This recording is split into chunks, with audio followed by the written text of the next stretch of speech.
selamat datang di channel saya Husna Rizkia. Kali ini saya akan share pada kalian tentang jabatan fungsional bidan sesuai dengan peraturan yang terbaru. Kalau dulu jabatan fungsional bidan itu kan sesuai Permen-Pan RB nomor 1 tahun 2008. Nah, sekarang yang terupdate adalah Permen-Pan RB nomor 36 tahun 2019. Jadi buat kalian yang belum tahu nih, kalian wajib tonton video ini sampai habis dan jangan sampai ketinggalan. Oke? Simak baik-baik. Nah, ini adalah bentuk dari Permen-Pan RB nomor 36 tahun 2019 tentang jabatan fungsional bidan. Kita langsung aja ke intinya ya, teman-teman.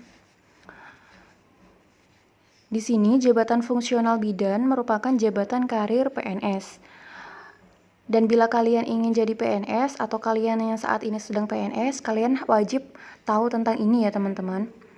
Nah, untuk jenjang jabatan fungsional bidan itu ada dua. Yang pertama adalah kategori keterampilan dan kedua adalah kategori keahlian. Kalau kategori keterampilan itu ada bidan terampil, bidan mahir, sama bidan penyelia. Sedangkan kalau kategori keahlian dia ada 4. Bidan ahli pertama, bidan ahli muda, bidan ahli madya, dan bidan ahli utama. Berbeda dengan peraturan yang tahun sebelumnya, Permen-Pan RB nomor 1 tahun 2008, dia itu bidan dengan kategori terampil ada 4. Dan bidan kategori ahli itu ada 3. Jadi kebalikannya yang dari yang terbaru ini ya, teman-teman. Kemudian yang terbaru ini dia nggak dikasih penjelasan tentang golongan dan pangkatnya kayak gitu. Misal 2D, 2C, 2A kayak gitu. Di sini hanya dijelaskan secara menyeluruh seperti ini. Nah, untuk tugas jabatan fungsional bidan itu yaitu melakukan kegiatan kebidanan yang meliputi persiapan, pelaksanaan, dan pengelolaan pelayanan kebidanan. Nah, seperti pelayanan kesehatan ibu, pelayanan kesehatan anak, kesehatan reproduksi perempuan dan keluarga, berencana, pelayanan kebidanan komunitas, mengelola pelayanan kebidanan, melaksanakan program pemerintah, dan melakukan inovasi pelayanan kebidanan. Nah, ini uraian kegiatan tugas jabatan fungsional bidan, bidan terampil ya, teman-teman. Nah, di sini bukan kewenangannya bidan terampil, namun uraian tugas bidan terampil untuk menilai angka kredit ya, teman-teman. Jika kalian sudah PNS pasti tahu ya untuk angka kreditnya untuk kenaikan pangkat seperti itu. Nah, untuk bidan terampil ini dinilai ada sejumlah 30 ya, 30 poin.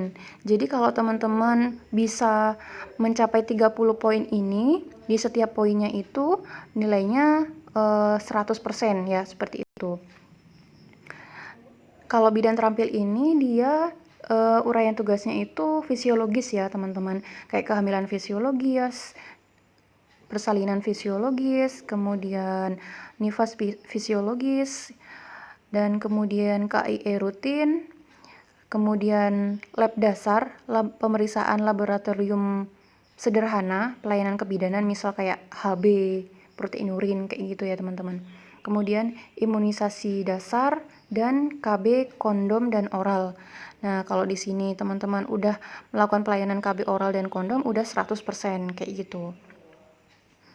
Nah, ada juga SMD dan MMD ya, teman-teman ini. Kemudian untuk bidan mahir di sini selain fisiologis juga semua lab, pemeriksaan semua lab ya, teman-teman. Di sini bisa dilihat melakukan pemeriksaan laboratorium pada ibu sebelum hamil, ibu bersalin, dan ibu nifas gitu. Jadi misal kalau ada ibu bersalin mau tes HB kayak gitu bisa ya, masuk angka di sini. Kemudian bisa melakukan PPIA, itu melakukan pencegahan penularan penyakit dari ibu ke anak. Kemudian deteksi dini penyulit, kemudian penanganan awal, kemudian kegawat daruratan neonatus, dan sadanis ya, yang perlu teman-teman ini garis bawahi. Kemudian keluarga berencana, keluarga berencana ini bisa suntik ya teman-teman. Jadi kalau yang di atas tadi kan kondom sama oral, kalau ini suntik. Nah, ini juga ada shift malamnya dan mengikuti lokakarya mini bulanan, melakukan screening hipotiroid kongenital pada bayi baru lahir atau SHK di puskesmas ya ini. Kemudian bidan penyelia ini dia sudah bisa mengkaji ibu hamil dengan patologis, kemudian ibu bersalin dengan patologis, dan juga nifas dengan patologis, tentunya dengan kolaborasi juga ya teman-teman, kayak di rumah sakit kayak gitu perlu kolaborasi. Nah, untuk ini juga post operasi juga bisa. Kemudian pemberian pelayanan observasi transfusi darah, kemudian NGT, kemudian melakukan penanganan bayi baru lahir dengan infeksi gonore. Kemudian di sini juga ada pelayanan KPSP, yaitu kuesioner pra-screening perkembangan. Jadi kalau mau mengetahui perkembangan bayi itu normal atau tidak, bisa melalui KPSP ini. Kemudian AKBK itu implan ya teman-teman. AKDR, post placenta, jadi habis melahirkan langsung KB IUD ya. Plasenta lahir langsung IUD. Kemudian di sini juga ada screening kanker serviks. Kemudian bisa juga screening ngapsa ya teman-teman. Juga bisa melakukan evaluasi tentang UKBM. Nah, sekarang ke bidan ahli pertama. Untuk lebih jelasnya ya teman-teman, perbedaannya antara bidan terampil dan mahir itu, ini kan tadi saya udah kasih garis bawah ya tentang kalau bidan terampil itu ada KIE gitu ya tadi. Nah, kalau bidan terampil ini dia KIE-nya itu hanya sekedar informasi tanpa pengambilan keputusan. Sedangkan kalau bidan ahli pertama ini disertai dengan konseling. Nah, perbedaan KIE dan konseling ini adalah kalau KIE dia tanpa pengambilan keputusan, kalau konseling dia ada pengambilan keputusannya. Jadi bidan ahli itu juga ada konselingnya kayak gitu ya teman-teman. Untuk bidan ahli pertama itu fisiologis juga ya, dari hamil, bersalin, nifas, dan juga BBL. Kemudian berpartisipasi aktif dalam MMD, Musyawarah Perencanaan Pembangunan Desa, kemudian identifikasi perencanaan kegiatan UKM, unit kegiatan masyarakat ya teman-teman. Kemudian melakukan monitoring dan evaluasi asuhan kebidanan di tingkat puskesmas kayak gitu. Jadi bidan ahli itu bukan hanya pelaksana, tapi dia juga monitoring serta evaluasi. Kemudian bidan ahli muda. Ya. Bidan ahli muda ini dia bisa langsung hamil patologis ya. Kemudian selain fisiologis juga patologis. Dari hamil, bersalin, nifas, dan BBL kayak gitu. Terus KB-nya ini juga KB AKDR plus placenta juga. Kemudian ini ada juga memfasilitasi konseling ASI eksklusif pada individu dan keluarga dengan kondisi khusus. Maksudnya misal gini, kalau sekarang kan zamannya COVID-19. Nah, ini juga bisa melakukan konseling tentang pemberian ASI kepada ibu yang positif COVID-19. Apakah perlu dikasih ASI atau tidak? Nah, ini juga masuk ke angka kreditnya dia gitu. Kemudian melakukan asuhan pre dan pasca kontrasepsi mantap. MOW, MOP kayak gitu ya teman-teman. Terus di sini juga ada FGD, melakukan fokus group discussion, kemudian tentang kesehatan reproduksi dan KB pada ibu dan kelompok khusus, membentuk PIK-R. PIK-R itu adalah Pusat Informasi Konseling Remaja, bisa juga disebut PKPR ya teman-teman. Kemudian melaksanakan audit maternal perinatal atau AMP. Kemudian berperan aktif dalam pertemuan internal unit di puskesmas atau rumah sakit. Nah, ini monitoring pelaksanaan asuhan kebidanan di tingkat kabupaten atau kota. Kalau bidan ahli pertama tadi dia di puskesmas. Kalau bidan ahli muda dia ini bisa di kecamatan, kabupaten sampai provinsi ya teman-teman. Monitoring dan evaluasinya. Nah, kemudian untuk bidan ahli madya, dia lebih banyak lagi daripada bidan ahli muda. Dia ini bisa ke KB-nya itu MOW MOP ya teman-teman. Selain patologis semuanya, kemudian MOW MOP, AKDR, AKPK. Kemudian kita ke credentialing. Nah, kalau melakukan kredensial ini maksudnya penilaian tindakan medis bagi bidan-bidan ya. Jadi udah masuk dalam tim kredensial, menilai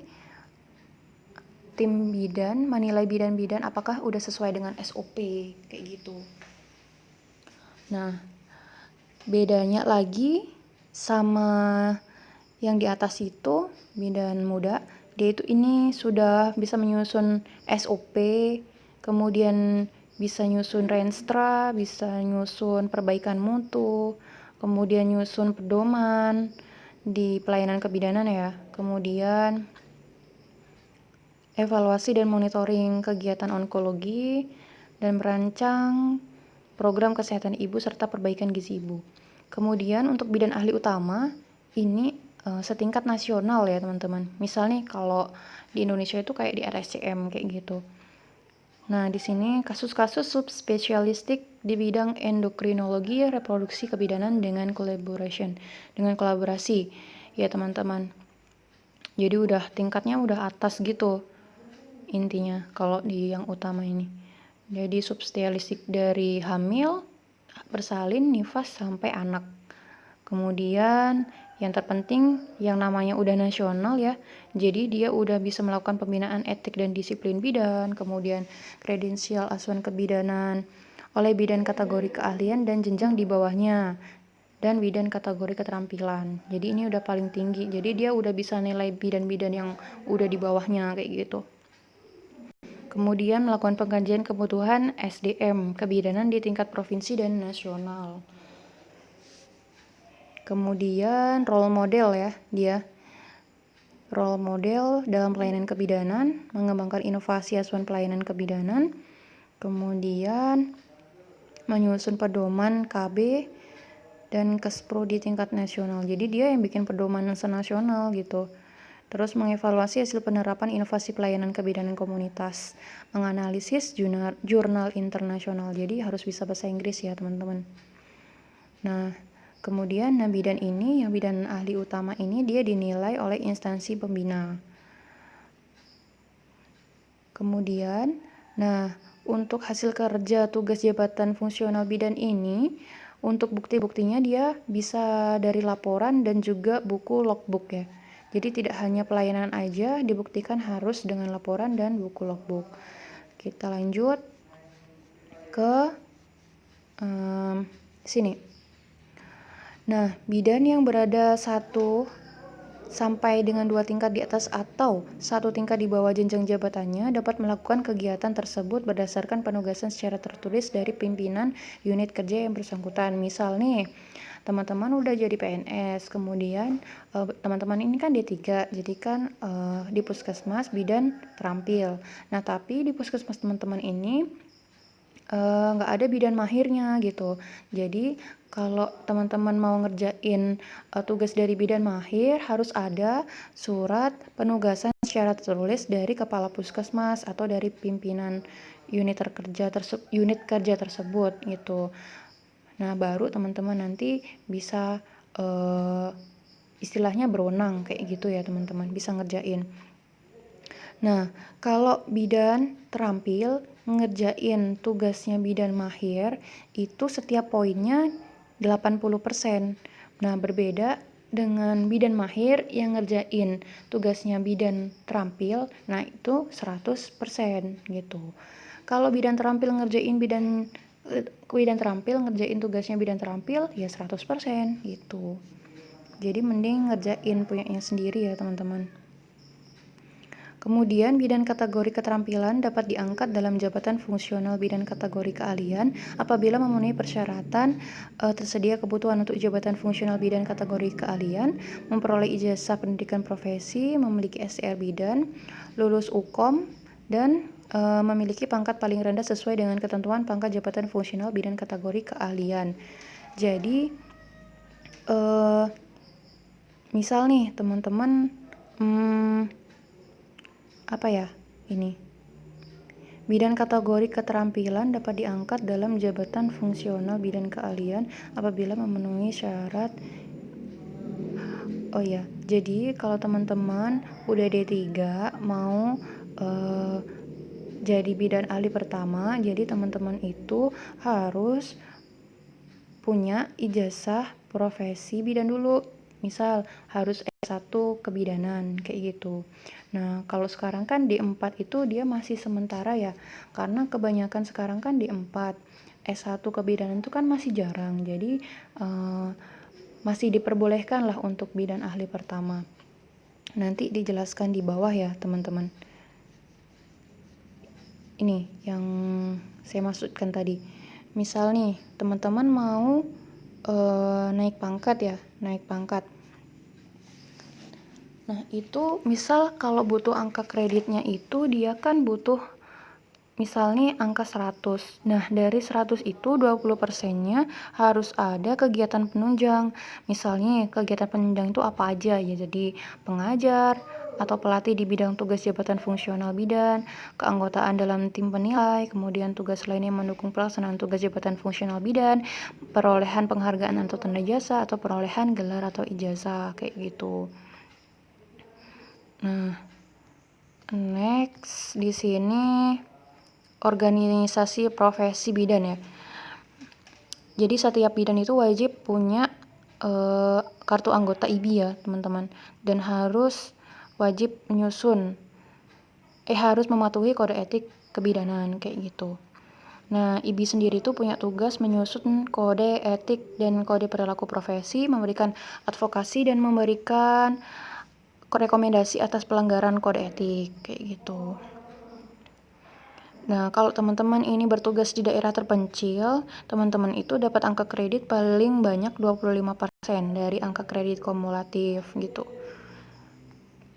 Jadi bonus lah ya. Bonus. Kemudian misal nih sekarang kan minimal kan D3. Nah, kalau seandainya teman-teman itu sekarang D1, teman-teman harus sekolah lagi. Nah, disambi dengan sekolah lagi itu teman-teman harus tetap melakukan tugasnya seperti biasa. Nah, tapi harus tetap sekolah lagi gitu ya teman-teman. Sekolah lagi tuh harus minimal D3. Kalau bisa ya sampai S1 gitu ya, biar enak. Nah, beda lagi kalau teman-teman itu sekarang D4 ya. D4 itu kalau misalnya sekarang nih teman-teman D4, teman-teman mau ke naik pangkat, teman-teman itu cuma sampai ke bidan ahli madya aja, jadi nggak bisa ke bidan ahli utama. Kalau teman-teman mau ke pangkat yang paling atas, bidan ahli utama, teman-teman harus sekolah lagi, harus ambil profesi kebidanan kayak gitu.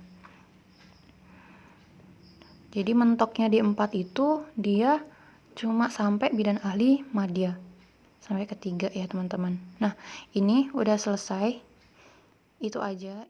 Si pendidikan D4 kebidanan itu sampai dengan tahun 2021 aja gitu. Jadi kalau di atas 2021 itu udah nggak bisa lagi ke bidan ahli kayak gitu. Itulah tadi penjelasan dari jabatan fungsional bidan sesuai dengan Permen-Pan RB nomor 36 tahun 2019. Semoga teman-teman bisa untuk memahaminya dengan baik ya. Oke, mungkin sekian video dari saya. Semoga bermanfaat bagi teman-teman. Jangan lupa share kepada teman-teman yang lain agar banyak yang tahu, serta subscribe, like, dan komen di bawah ini untuk masukan, kritik, dan saran dari teman-teman agar banyak video saya bermanfaat lagi. Oke, teman-teman, sampai jumpa di video selanjutnya. See you next time. Assalamualaikum warahmatullahi wabarakatuh.